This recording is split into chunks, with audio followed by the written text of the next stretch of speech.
First of all, I wanted to just understand how you got into becoming a climate activist. What made you start, or have you always been one? Yeah, it's funny. I've had just, I think, a really acute sense of self-awareness as far as how my life and my identity played a role in something bigger since I was very young. Um, I was like six years old when I first started public speaking around climate and environmental issues. And my father is from Mexico. My people are the Mexica people of Mexico City, the indigenous peoples of Mexico City. So a lot of those teachings and that way of life of understanding our place as a society and as a people, um, with this responsibility to carry out and protect our culture, our land, our people, our water, in honor of our ancestors and in honor of future generations. Like, that ideology really stuck with me at a very young age. So I saw myself having a responsibility, um, to really, work and live my life in a way that honored my ancestors and my lineage. And at the same time, on my mother's side too, becoming very aware of organizing of the climate movement. I grew up with my older sister was organizing our community, doing educational work on environment, doing all kinds of different local campaigns, mobilizing thousands of students. And I was like 3, 4, 5 years old around that time, so it was very much so all like ever present, the movement. And so for me, like that, I was born into it for real. And I really found my own voice at a very young age as well. I never felt, yeah, it was a beautiful to have a really solid platform and a very supportive family and community that allowed me to engage in something that I found a deep passion and love for. Spending a lot of time in nature, spending a lot of time understanding and learning from my father the like actual importance and understanding ourselves as a piece of the world around us, of when it's raining outside, of when you're in nature and you have your hands in the river, or when you're in a city and you see like trees, or when you're in the forest, whatever. Like, that is sacred, so I think a lot of the ideology from my father's side, and teaching and examples from my mom, like, came together to offer a platform for me to have a voice in the world of climate and environmental justice. And were there were you in touch with any other climate, like young climate activists, when recent times? When I was little, it was really just me. I was like 6, 7, 8 years old, pulling up to all these different climate events, and it was definitely not common to see other young people, especially other young brown people. And so it's it's really funny because after 12, 13 years, um, after like 12, 13 years being in this movement, now we're seeing left, right, and center, like young climate activists everywhere that are at the forefront of organizing, putting together, and being super vocal about this issue. So it's really exciting for me to see other young leaders out there like pushing the envelope. But no, when I got involved, it was very much so. In my community, I was one of the only ones until I started to push to engage other people, because I knew like this was much more than me. This was much more than my brand and my voice, and I have to push to inspire and connect other young leaders, because I knew there were other young people out there that cared, but didn't have the right connections or the right like community to feel safe to come out and share their voice or their story. So that's what I began to do. When I was 9, I started organizing my community and getting a bunch of other young kids in my community involved in climate activism and different local environmental issues that tied to the global climate crisis. And that's when I recognized that one of the most important things we can do is not just try to stop a problem or to avert climate change, but to really empower the younger generation. Like, that's the deep work that needs to be done, is helping to build the platform and the tools for young people to be able to engage in using their voice and their passion to create impact. So, how do you think is the best way to like make these young people more empowered? I think young people seeing their peers in positions of power and influence, holding it down and creating actual tangible impact, I think is so critical and so important. For us to see other people that look like us in these spaces is huge, because the traditional archetypes of the climate movement have been people like, old white men. And they're Yeah. my homies. Bill McKibben and Paul Hawken, like, those are my guys. Like, I love and respect them for sure. But those voices haven't always appealed or and Al Gore, like those voices haven't always appealed or connected to young people. And from as a young Latino kid and a young indigenous kid, especially in our communities, like those voices don't come through. They're not speaking to us, Even Leonardo DiCaprio, like oftentimes like these different archetypes don't speak to our communities, So for us as young people, as young brown people, as young indigenous people, what works to inspire and get us involved in these movements is to see other people like us. And how do you think we can get more diversity then in the climate change movement? I think it comes in a, we have to completely reassess the way in which we're telling the story, because I feel like the traditional climate narrative has been very, it's not been that good. I think the traditional narrative that we have used to talk about the climate movement has been very divisive. It has been passed through this lens of partisan politics, especially in the United States. It has been something that is focused on the problem in a way that disenfranchises hope and action, but not in a serious or urgent enough way where people are understanding how bad the problem really is. It's really, really a bummer, actually, because when we're talking about the problem, so just to kind of rephrase what I said, like, I think the story around climate change has been told in a way where we're talking about the issue in a way that disconnects people from it. We don't feel the investment or the urgency of getting involved or fighting or moving towards solutions, because the story around solutions and action isn't as present ever as the story about the crisis. And the story of the crisis is never deep or urgent or real or uncensored enough for people to actually understand how fucked up the world really is right now and the path we're on. So to change the way, to diversify the movements, to get young people, to get people of color, to get indigenous communities further involved. It's not that these people have been outside of the movement. Like if you look at the majority of climate and environmental organizing in the last few years that has happened, especially in the United States and worldwide, is young and indigenous people at the forefront, from Standing Rock to these pipeline resistance movements to demanding for a clean energy future. Like young indigenous people are at the forefront of that across the board. And young communities of color have been at the forefront of these struggles without recognition in the mainstream movement, without the spotlight on these young Native Brown, like leaders in the same way that, our white counterparts are getting. So I think it's a shifting of the story so that we can really do some deep healing in our communities. I think also it's to change the conversation of climate change, to acknowledge how connected it is to social and racial and economic injustices. So people understand that when we're talking about climate change, we're talking about fossil fuel extraction, we're talking about sea level rise, we're talking about weather patterns changing in hectic, chaotic superstorms and stuff like that's disproportionately affecting our communities. Every step of the way, every part of our climate crisis is disproportionately affecting and threatening people of color, people that look like me, more so than people that look like, Al Gore. And so for us, it's like changing that story so we understand it as something that is connected to our community, so that because the picture of climate change is talking about the end of the world, right? And talking about a story that is far in the future. But climate change is affecting us now all over the place, especially in communities like mine. So to change the story so people like me understand how it's affecting us, and even further and deeper than that, understand what we can do about it, those are the bridges that need to be built, and those are the walls that need to be torn down to help connect young people of color to continuing to have a voice present in the movement. And our media has to do a better job at telling those stories. It's deep. It's hard. It's like a whole thing. But yeah. And do you think our human connection with nature has anything to do with this, like misunderstanding or like not realizing that the problem is really urgent? How do you feel our connection with nature comes into this picture?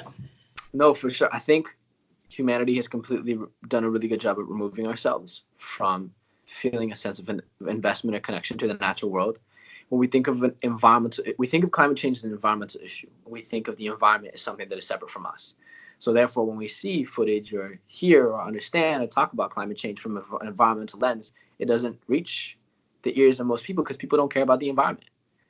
And it's because of a complete disconnect and disillusionment that we are above or separate or protected from what happened to nature.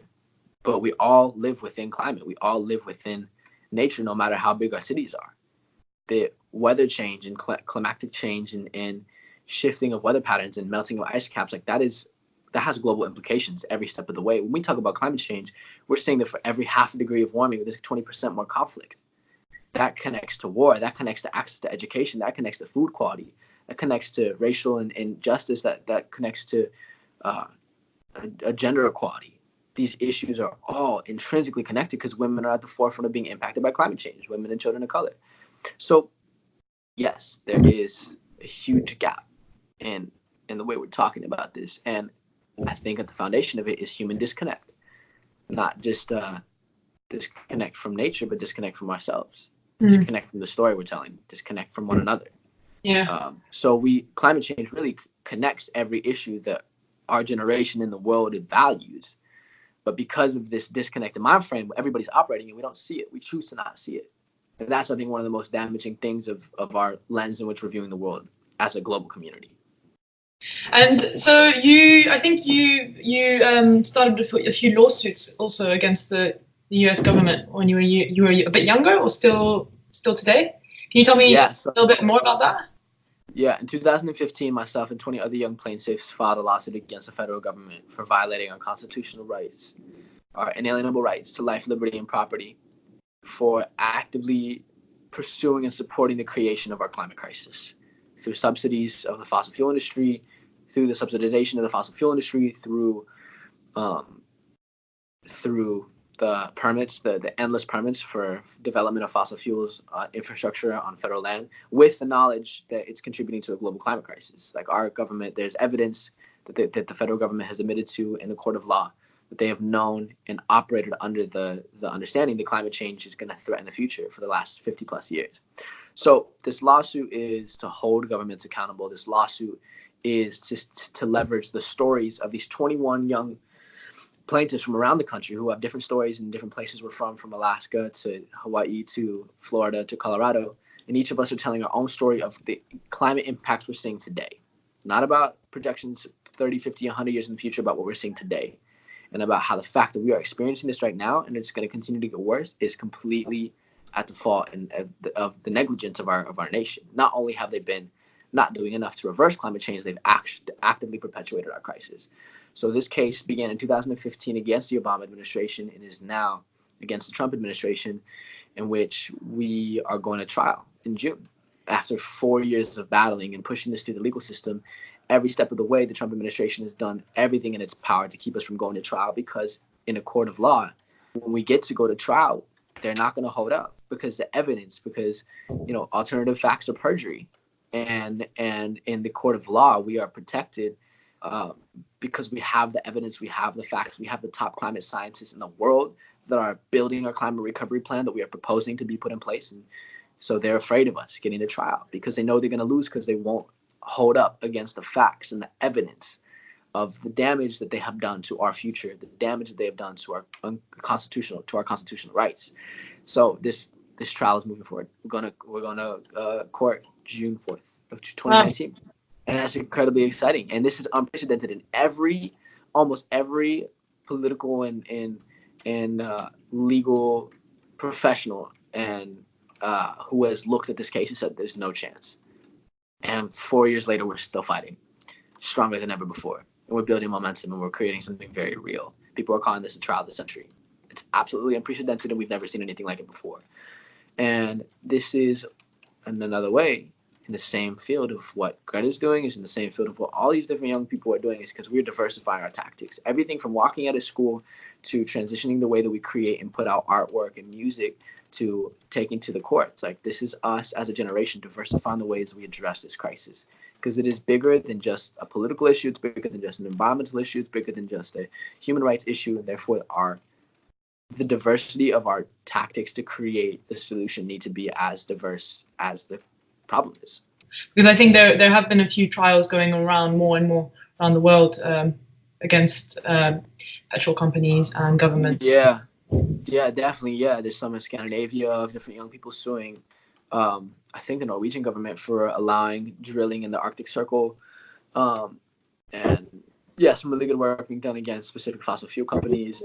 But yeah, the court system is a powerful place to do our best to uphold justice. And in terms of, I mean, I know the movement's quite diversified, and you've just said it yourself now, and you know you've got everyone's using their own different tactics to try and make change happen. How can you like safeguard the movement, or what all the actions you're doing from the commercial interests, like the big companies you're kind of fighting against, you know? Yeah, it's so interesting because I think framing the whole story through a perspective of what we're fighting for versus what we're fighting against, I think is just overall more effective. And at the same time, we need these commercial, like these industries, we need them to change. And we need a transition and a shift within the way we do business. This is bigger than just saying corporations need to stop polluting. We need renewable energy. We need to stop using fossil fuels. Like, this story has to be about a transition of how our society functions. And that includes how we do business. That includes how our economic systems function. That includes our value system, you know? So for us, a lot of activists are very hesitant to partner with or work with different corporations, different brands. And it's like, we need to push for a systemic change at every level. So we actually need these corporations involved. We need to hold them accountable. And in a way where we're very weary of greenwashing, of corporations that want to use our faces to be presented as more sustainable than they are. But at the same time, like, every single one of these big corporations needs to completely flip. I'm not saying I would do ads for, you know, Coca-Cola, but they need to play their part as well. So it's a balance, you know, and it's just about awareness and about being really tactful and smart about what partnerships we create and what people try to profit off of the real work that is being done, and to acknowledge which big companies are actually willing to put in the work to be pioneers in the future of the world. Because when we talk about a climate crisis, we're not just talking about a big problem. We're talking about, like, this is a tipping point where our generation will get to determine what our future looks like. Not just because whether the world ends or not. It's like, how do we leverage this as a moment in history where we get to build what the future of our economies look like, what the future of the job market for young people looks like, what the future of political power held in check by the people looks like. You know, that's all up in the air right now, you know. And so this crisis presents us with an opportunity to do a lot to define what the future of business looks like, what the future of standards we hold corporations to looks like. So all of this is what we get to decide as a generation.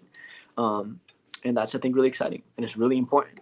So for me, that's a very significant part of this conversation, is how do we take it from a place of, we're fighting against, we want these special interests to stop meddling in politics, we want money out of politics, we want fossil fuels in the ground. Like, yes, we want to fight against all these things, but, like, what are we building, you know?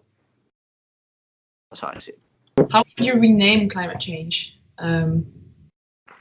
What do you think there's a better wording for that? Yeah, I mean, I refer to it often as our climate crisis, because it is really a crisis, and I think we need to treat it as such. It's also weird because it's like, climate change is the result. It's not really the problem. Mm-hmm. Like, yeah.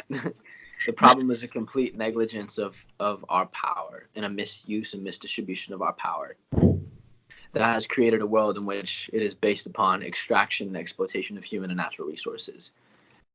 And the result is a changing climate that causes an unimaginable amount of suffering today, and will continue to do so. So it's weird, because I think even myself have gotten really entrenched in the way we talk about this issue, and the words we use to explain it. So overall, I think it's a climate crisis, and I think it's a human crisis too. You know, not that I would refer to it as such, but it threatens everything about human systems that we love and depend on. So yeah, as far as changing the way we talk, like the word we use, I'm not sure how we're gonna do that. Like, we needed some creative new way to talk about it. But I think more importantly than just the term, I think is like the story around it that we reclaim, that we retell, that we repair.